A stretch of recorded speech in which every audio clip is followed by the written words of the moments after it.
Hello, dear students. What are doing all the students? Saraswati English academy बादराजून online classes subject है हमारा English grammar. और आज हम इंग्लिश ग्रामर के अंदर जो टॉपिक के बारे में हम डिस्कस करेंगे, चर्चा करेंगे, जिसको हम डीपली अंडरस्टैंड करेंगे, पढ़ेंगे, उस टॉपिक का नाम है वाज एंड वर्ब का प्रयोग। वाज का प्रयोग कहाँ करते हैं एंड वर्ब का प्रयोग कहाँ करते हैं। आज हम कौन सा टॉपिक पढ़ेंगे बच्चों? वाज और वर्ब का प्रयोग। वाज और वर्ब का प्रयोग। सबसे पहले बच्चों आपको इस बात का ध्यान रखना चाहिए कि वाज और वर्ब का प्रयोग पास्ट टेंस में किया जाता है। बताओ बच्चों, वाज और वर्ब का प्रयोग कौन से टेंस में करेंगे? पास्ट टेंस में। कौन से टेंस में करेंगे? पास्ट टेंस में। पास्ट टेंस का मतलब क्या होता है? भूतकाल। पास्ट टेंस का मतलब क्या होता है? भूतकाल। यानी कि वह समय, जिस समय के अंदर हमने जो है अपना काम कर लिया है। जब हमारा कोई काम पूरा हो जाता है तो हम उसको कौन सा टेंस कहेंगे? Past tense. कौन सा टेंस कहेंगे बच्चों? Past tense. प्रेजेंट टेंस क्या होता है? प्रेजेंट का अर्थ होता है वर्तमान काल। प्रेजेंट का अर्थ क्या होता है? वर्तमान काल। वह काल जिसके अंदर हम जो काम कर रहे, जैसे मैं तुम्हें पढ़ा रहा हूँ या मैं तुम्हें पढ़ाता हूँ, ये कौन सा टेंस है? प्रेजेंट टेंस यानी वर्तमान काल। मैंने तुम्हें पढ़ाया, कौन सा टेंस हुआ? Past tense. कौन सा टेंस हुआ? Past tense. मैं तुम्हें कल पढ़ाऊंगा, कौन सा टेंस हुआ? Future tense. प्रेजेंट टेंस वो टेंस होता है जिस टेंस के अंदर हम जो है ये सोचते हैं कि हमारा काम चल रहा है। जिस टेंस के अंदर, जिस काल के अंदर, जिस समय के अंदर हम काम करते हैं वो काम होता है प्रेजेंट टेंस में। जब हमारा काम पूरा हो जाता है तो वो होता है पास्ट टेंस में। फिर हम किसी दिन कोई और काम करेंगे, करेंगे शब्द आता है, वो होता है हमारा फ्यूचर टेंस। कौन सा टेंस बच्चों? Future tense. तो अभी हम कौन सा टेंस की हेल्पिंग वर्ब का प्रयोग करेंगे? पास्ट टेंस की। और पास्ट टेंस का अर्थ क्या होता है? भूतकाल।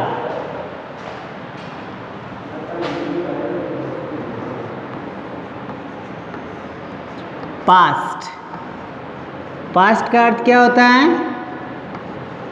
भूतकाल। देखो बच्चों, नोट फर्स्ट, वाज तथा वर्ब का प्रयोग पास्ट टेंस में किया जाता है। पास्ट टेंस मीन्स भूतकाल जिसके अंदर काम हो गया होता है। सब्जेक्ट सिंगुलर हो। सब्जेक्ट सिंगुलर मतलब एक वचन कर्ता। एक वचन कर्ता कौन कौन से होते हैं बच्चों? ही, सी, इट, नेम। नेम में किसी का भी नाम आ सकता है। अगर सब्जेक्ट सिंगुलर हो, सिंगुलर मतलब एक वचन, SUBJECT, subject singular. Subject singular में कौन कौन से आएंगे डियर स्टूडेंट्स? एक आएगा आपका ही, सी, इट और नेम। नेम में किसी का भी नाम हो सकता है। किसी का भी नाम सिंगुलर सब्जेक्ट होता है। और प्लूरल सब्जेक्ट, प्लूरल सब्जेक्ट में कौन आते हैं? बहुवचन कर्ता। प्लूरल में क्या होता है पता है बच्चों? जैसे we, our, us, they, you, your, ये सब किस में आएंगे? प्लूरल।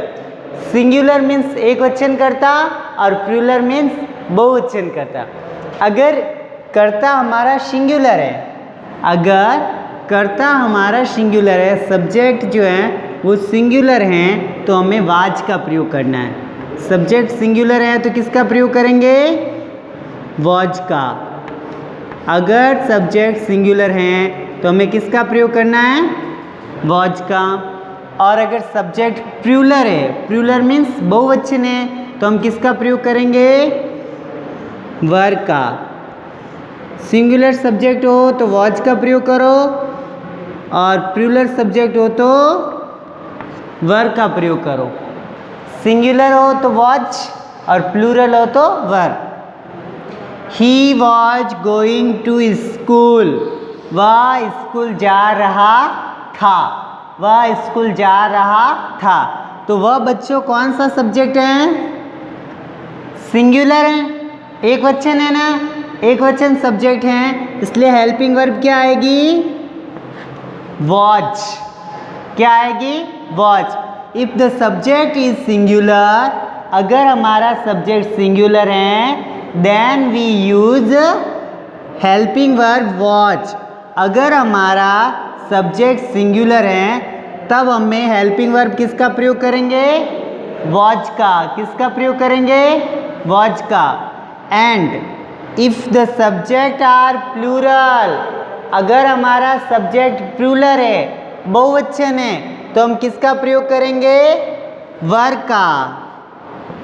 वॉच का प्रयोग सिंगुलर सब्जेक्ट के लिए किया जाएगा और वर का प्रयोग प्लूरल सब्जेक्ट के लिए किया जाएगा। आपको सिर्फ इतना ध्यान रखना है कि वॉच और वर का प्रयोग पास्ट टेंस में किया जाता है। जब सब्जेक्ट सिंगुलर हैं तो आपको वॉच का प्रयोग करना है, और जब सब्जेक्ट प्लूरल हैं तो आपको वर का प्रयोग करना चाहिए। सिंगुलर सब्जेक्ट वॉच का प्रयोग करें, प्लूरल सब्जेक्ट वर का प्रयोग करें, बस। सिंगुलर सब्जेक्ट में कौन कौन से आते हैं? ही, सी, इट और नेम।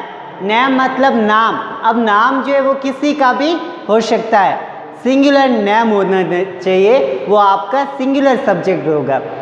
प्लूरल सब्जेक्ट मीन्स बहुवचन, we, our, us, they, there, them, ये शब्द किस में आते हैं?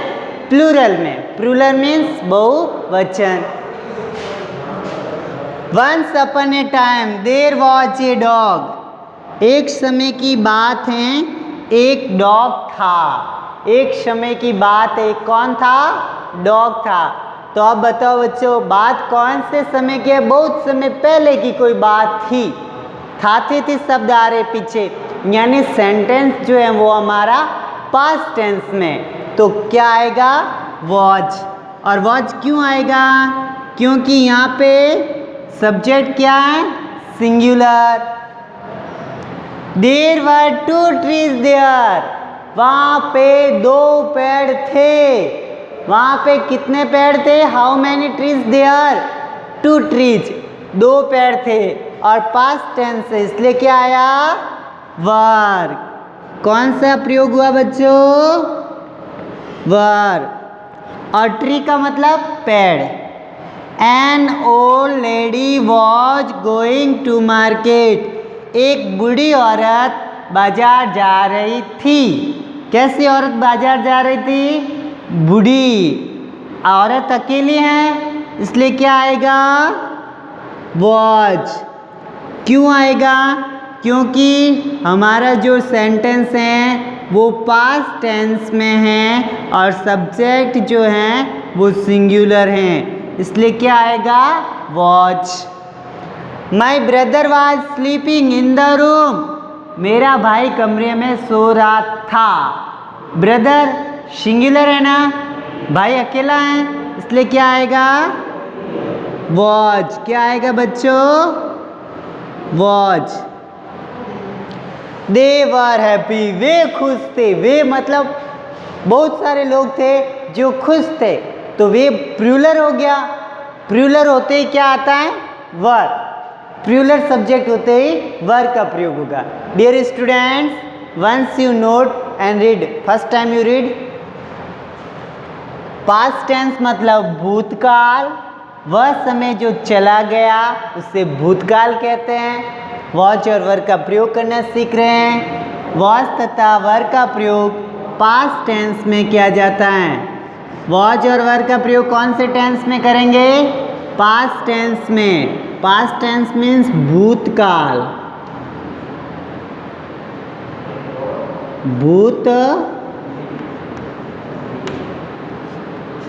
पास्ट टेंस का मतलब क्या होता है? भूतकाल।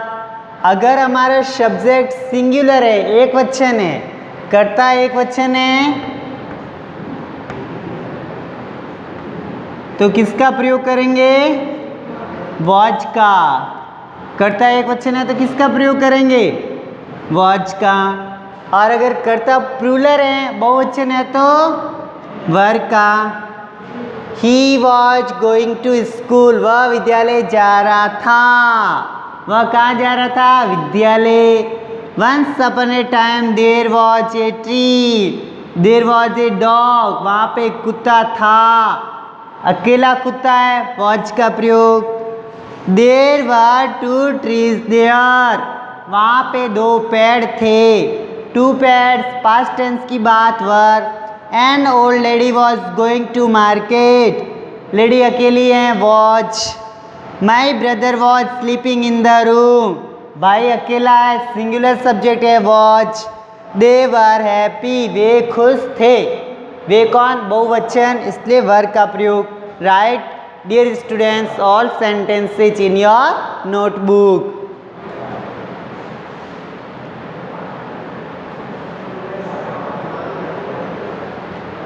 बच्चों आप ये बताओ, सिंगुलर सब्जेक्ट के साथ में क्या आएगा?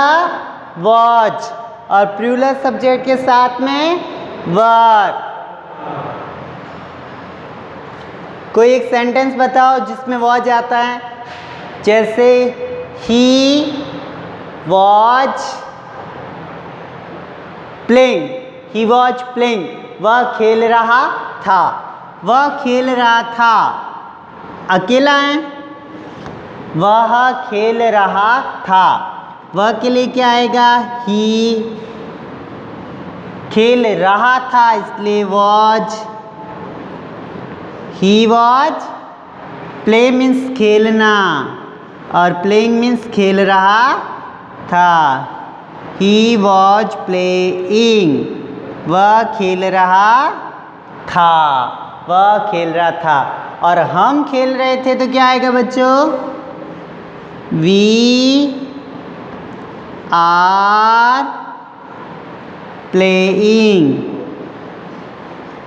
वी आर प्लेइंग, हम क्या कर रहे थे? खेल रहे थे। तो we are playing, we are playing, हम खेल रहे थे। तो क्या आएगा? We are playing. ओके, आप अपनी कॉपी में नोट करो डियर स्टूडेंट्स।